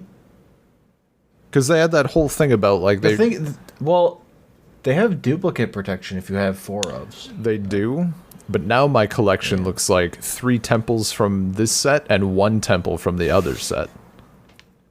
And I think their That duplicate. sounds like a personal problem. I think their duplicate protection is also it's only if kind. you have 4 of. Yeah, think. it's hot trash. It still feels like anyway. Like some of the temples I have like 6 or 7 of now, for no reason. Like, Well, that's why you gotta make sure you get 4 ofs. You gotta commit. yeah, but I have 4 ofs across 2 sets. I think I have I think I have 6 or 7 Fabled Passages as well. And I had a playset of that to begin with, so that's extra upsetting. I don't need that many passages, man. I don't think I've seen another. I haven't seen any duplicates of any of the lands, so I don't share this experience. Yeah. I just haven't seen it. I don't believe you. You're lying. How dare you? Why would someone go on the internet and lie like that about their experience? I don't understand liars. They're a mystery to me. I mean, I understand people lying. I don't understand people lying when there is hard, clear evidence that proves them wrong. No, Kind of that's just definitely. That's just how you get your way. It's just how the world works. That came up. Politics. See, I'm thinking. I obviously politics, but like, I was thinking smaller fish. Like again, Tarkov. Oh. There was a little trend of people hopping on the subreddit and being like, I got banned for no reason. And then people like devs roll in and they're like, yeah, we have like hard documentation of you using like 18 different cheating programs over the course of like 3 months. Like, I love just ridiculous. I love the approach to modding where the mods actually call out people for what they cheated, how they cheated. Yeah, dude. Because I've experienced the thing of like seeing people post that I was banned for no reason, but there is no response. Yeah, they just like ignore it. Yeah. I like the coming in with the hammer of these are the things this guy did. Yeah. Absolutely fantastic. Little public justice. I remember that part in middle school where this kid threw a log between me and my friend, and then the teacher who saw him did it was like, why did you do that? And he's like, you can't prove I did it. If you came back in the morning and everyone else was dead and only I was there, you couldn't prove that I did it.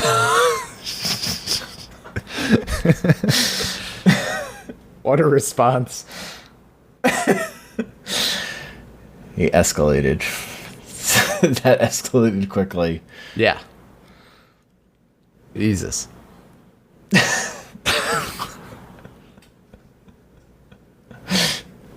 Good Lord. Maybe I couldn't prove it, but now you're gonna have to prove some other things. Yeah, there was like after one like assembly or something, we were leaving the auditorium, and that kid just hit me in the face for no reason, and I said, "Why did you do that?" And then he hit me in the face again,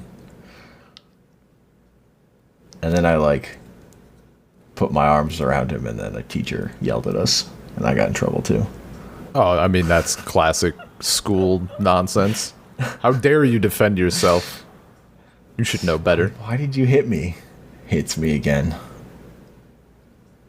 See, I like the literally no reason. Yeah, that's the answer. Yeah. I mean, I just don't get it. I've seen it on the internet, and actually it happened with my cousin. Like when a kid is like freaking out on another kid that is like twice their size or more, and then they get absolutely fucked up and everyone's shocked that it happened. Like my younger cousin is a big boy. I think he's like 6'6", 6'7". Like I think at his max, he played football for a while. At his max, he was like 350 pounds, 375. He's just a fucking wall of a person, just naturally. And this kid in high school was like picking on him and just like calling him every name under the sun and like pushing him a bit. Eventually, my cousin just like picked him up and threw him off a stage into like a row of seats. Like, what did this person? What do you think is going to happen? Why would you walk up to the human equivalent of a bear and just start poking it? I don't get it. I mean, why be a bad person anyway? But like, why be a bad person to someone who could so easily ruin your day, if not your life? Because you want it. I don't know. I did hit someone once in school. I was 5 years old, and there was a kid in my class who was doing like just copying everybody, right? Someone would say something, he would just repeat it. You'd tell him to stop, he'd say stop, and just endless. All of the usual tactics to break him of this torture. Just nothing was working. So I walked up to him and I donked him on the forehead, and then he stopped. I could never catch the kid who drove me the most crazy. He was too fast for me. Should have tied his shoelaces Like, together when he wasn't like, looking. I like kicked a chair at him during class. I got in trouble for that one. That checks out. Just like broke me. Yeah. I don't know. My favorite one though is when I was trying to hit a kid because he'd been teasing me, and he was bigger than me, and he did put his hand on my forehead. Oh, and you back in full range, and I couldn't reach. Hell yeah, dude. Oh, that was a classic one. I did that to my brother all the time when he was younger. Had a hand on the forehead, running at you. His legs are just moving, and it's so good. Yeah, it's pretty good. Even from being on the other side of it, Yeah. it's pretty good. I mean, in hindsight, how can it Yeah. not be funny? Man. I mean, all those times when someone annoyed me, I would always get more upset at myself for being so easily annoyed. Like they could get under my skin so easily. I just wanted my heart hardened. Eventually it happened. And now I'm dead inside. Still hasn't happened for me. I'm sitting over here with a list of films I can't watch while eating cereal. When will my heart harden? Okay, you have to undergo ego death. That's And impossible. imagine My ego can never that the die because thing- I can never die. That the ghost that's right behind you just give up and let it kill you. No. That's what I did. I'm Stop fighting it. I'm too important and also too pretty to do that.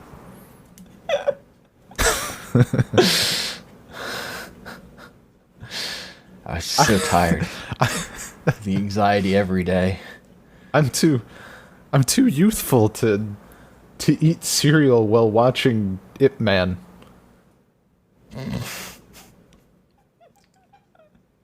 That is a violent one, right? I was trying to think of one spur of the It's just a moment. martial arts movie. Yeah, but It's isn't it about like a Bruce really Lee's teacher? Isn't it really like fucked up though? Like don't people like get all messed up and it's not cereal friendly? Oh, I don't know. I don't think so. If you say that you don't know and I go to watch that film haven't- and someone gets a haven't seen it, hammer man. to the face, I'm coming for you. Okay. You'll have to hold me by the forehead while I can reach you. That's pretty easy over the internet. And also because you're like 3 feet taller than me. Hell yeah. Every The time movie I want to watch is The Pool, which is a movie about a guy who's stuck in a pool for some reason. Like, there's just like a force keeping him in this pool. sounds pretty good. And then there's a bad CGI alligator. That sounds. I mean, I don't know if I like it more with or without the alligator, if I'm being real. Look, he's just stuck in this pool, okay? The analogy for COVID-19. Movie of our times. He's just stuck. Except it's a very obvious and clear force. Especially in certain countries.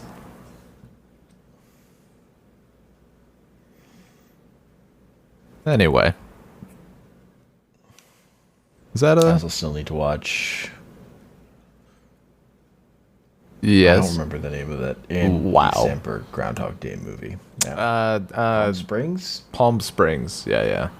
I also wanted to see I that. also want to watch that. And maybe that American Pickle movie too. Where I had never heard of American Pickle. Is that like out on anything? Or is it It's just on out? HBO Max. It's on HBO Max. Okay, so there's a 100% chance that I will be watching it not there. We will say. I don't even know if that's available here. I mean, it says American in the title, so I'm assuming not. Wow. Wow. Well, joke's on you. American Beauty is available on Netflix. The cliffhanger. I never told you what's in this Lorwyn box. Oh, good catch. Good catch. I forgot about it. And? Was it a box full of original Black Border mint condition duels? So first we've got like the insert story insert and also like deck lists. Okay. For the Time Spiral deck. Fun with Fungus. Hell yeah. I think a more succinct title would have been Fun Guys, but okay. We've got the Lorwyn insert for this elf deck, I think. Yeah. I think. Do a little magic insert ASMR. Crinkle the insert.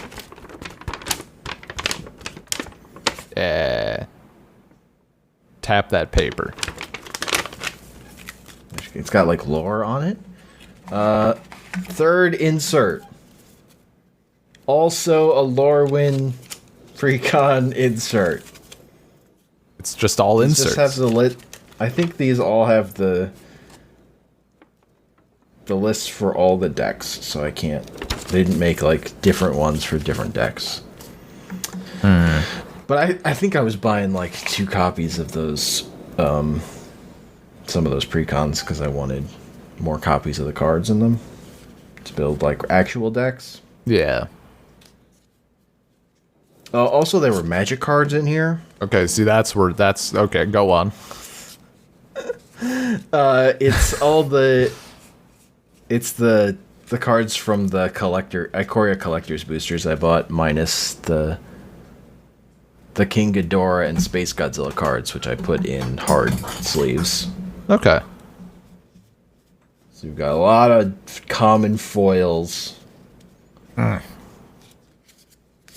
We've got foil Loris, the Dream Den. Oh yeah. We've got a foil showcase version of Zerda, the Dawnwalker. Nice. Foil showcase of Karuga, the Macro Sage. Karuga, Jamaica. Non-foil showcase of Savai Triome, the Mardu one. Showcase Skycat Sovereign. Oh yeah. We've got Zixrith, the Withering Storm, which is from the whatever, like Brawl Commander decks that Ikoria. Gotcha. The Teamer Snake Leviathan. Yeah. We've got Showcase Aluna Apex of Wishes, which I wouldn't ever put in a deck because it's the same card that King Ghidorah is. And I got King Ghidorah. So unfortunately this showcase, I can't imagine ever actually playing it in an EDH deck. And I've got Showcase Baby Godzilla. Hell yeah. Reborn. I still love how for a hot minute there, and even a little bit right now. Ooh, Showcase Cub Warden. The Godzilla subreddit was like 100% magic cards of people just like, I just went out and spent like $800 and got all the foiled whatever showcase Godzilla art. Hell yeah. People know what's up. I have a foil Catbird token, which I'm pretty stoked about. That's where the money is. Good. Are you sure it's not in this foil swamp? Oh, foil land? Hold up. Be specific. It's number 267 out of 274. Oh, it's a good one. It's drawn by Jesper Ising. Jesper Ising. Sounds like a no name. Is it how on a scale of 1 to 10? How generic is it? How conformed is it to the magic vision of Dominaria? It's not that. All right. It's got more color than a normal swamp. It's not that generic. I'll be the fucking judge of this. Give me the. It's not. It's give not me that the. generic. Give me the artist name again. Jesperizing. Jesper. Yeah. All right. Jesper. They gotta. Just going on Scryfall here. Jesper Isring. Doesn't matter. Honestly. You probably just search the number. Swamp. It's the Ikora swamp. Here. It's this art. Yeah, I found it. Oh, I was being too loud apparently. Okay. Yep. That's not that generic for a swamp. That's weird swamp art. It's not. Yeah, it's not generic. It's not like super generic. It's not like amazing. I'm gonna. I'll put it at like a perfect average. It's like a 5 out of 10 or whatever. Like it is neither bad nor great. Okay, I also have Fine. 2 foil forests. Go on. One of them is Jesperizing, and one of them is Alanya Danner. Okay, let's find this Jesperizing one. The Jesper one is garbage. Yeah. I mean, it's better than the swamp by virtue of being a forest, but compared to the swamp compared to other swamps is more interesting. This forest compared to other forests is awful. What's the other one? Alanya Danner. Just spell one of those. Alayna. Okay. There it is. She's done a lot of forest. Which one? I guess what set or what number or whatever. Okay. What's the number? Number 272 out of 274. Oof, that's like the worst one out of all of her forests. She did. It looks like she's done a lot of the. She did all of the Jumpstart ones. Ah. And like looks like a promo. These one has weird like mushroom trees. Yeah, she's done a couple promos as well. Yeah, this one is also not great. Yeah. All of her planes are pretty good. I mean, except for I'm not a fan of any. Oh, she also did a snow-covered forest, or she did all snow-covered basics. The newer ones, the promo ones, or whatever. I'm not like some of my least favorite lands are still like the any of like the Ravnica stuff where it's just a city with a vague idea of the land it's representing. Oh, Ben hates cities. Got it. Well, because it's like it's an island. No, that's a city, bud. That's just a district of a city with a waterfall. I'm a fan of old lands, just older cards. Yeah, Give me an Urza Saga land. Give me a Tempest land. It's the fucking SpongeBob meme where it's Squidward. Give me an Alpha art land. It's Squidward saying the dude ordering something generic, and Squidward says daring today. Hank just rolls up and orders an Odyssey Plains. Odyssey is too new. Those are too new. That's just like the one. What's your favorite land? And everybody just says that. I'm only putting an Odyssey land in my deck if it's foil, and maybe then, maybe a foil Odyssey or whatever. Wait, hey, I think it's. I want to make sure that it's Odyssey. I'm pretty sure it's Odyssey. Odyssey. Oh yeah, right. Portal land. Portal land's also good. Yeah, the favor of Portal Forest. The Odyssey Plains with the tree in the foreground and the storm in the background. Yeah. I'll link it. It's I mean you know the one. You know the one. I know. I had that shit in foil for a minute there in the art deck.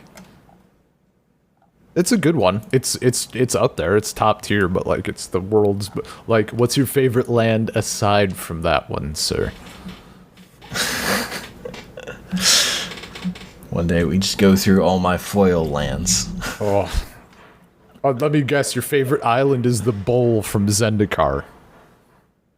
You're wild. My favorite any land is now a Godzilla land. Godzilla lands are very good.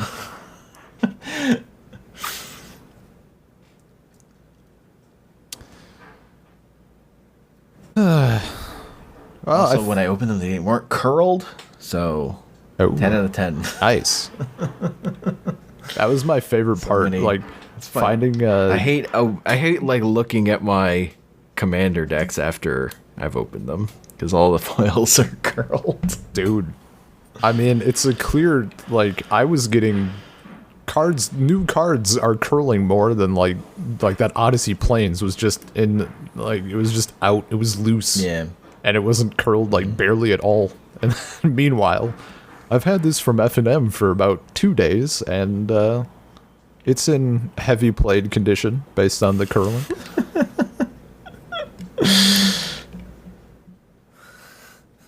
Yeah, that seems like a podcast, Hank.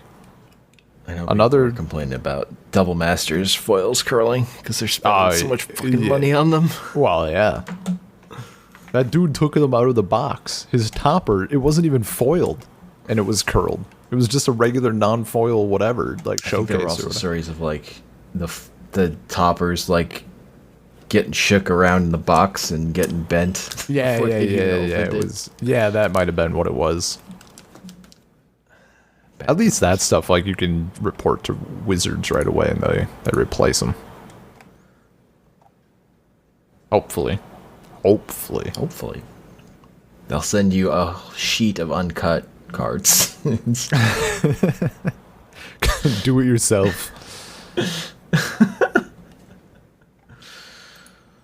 It's like, hey, they're sending me a sheet of foils. Oh, they sent everyone this same sheet of foils. Man, it's not fucking worth anything. Anyway, that's a podcast. I will check if we have emails. Oh yeah, this podcast will end. Why would we have emails? You're thinking of Salt Circle. Salt Circle Podcast at gmail.com. I'm rating. No, we don't have any emails. Except Google Play Music Podcast Portal is going away soon. Really? Okay. I don't know what that means. Let's just move our podcast to iHeartRadio. No, they're replacing Google Podcasts within Google Music because they made Google Podcasts. Ah. I don't know why those have to be separate in an era where everyone's condensing anything. Did you see the new 20th, what Disney's doing, 20th Century Fox television? 20th television. So this is our 20th television. We've made 20 televisions. It's on the 20th. Fucking terrible. It's up there. It's up there with when before it came out and they were calling it the Nintendo Revolution, and then it turns out the actual fucking name was Wii with 2 eyes. Of course, it sounds fine now, but at the time, it was beyond stupid. Oh, that's why it was good. People talked about it. I guess. Either way, look, they sold a lot of Wiis. It was good. The bad name was the Wii U. That was a bad name. That was a terrible choice. All the Wii old people did not understand. Oh, it's just a peripheral. What it was. Oh, you just buy a tablet. I don't need a tablet. Yeah. I've seen 20th television. Where can I find the first 19? I haven't seen. I want to watch those 1 through 19. So weird. So stupid. Good jokes. It just doesn't. It looks bad too. It's like a bad. Yeah, it does not look. It looks like a fucking Photoshop. It looks like a meme. Yeah. Well, it's a meme now. Yeah, baby. They did it. They made a meme. We should also shorten our brand. Just become Circle. Or just Salt. Circle? This is the Circle Cast. Just 0 cents. There's only 2 of them. How could it be a circle? There's only 2 of them.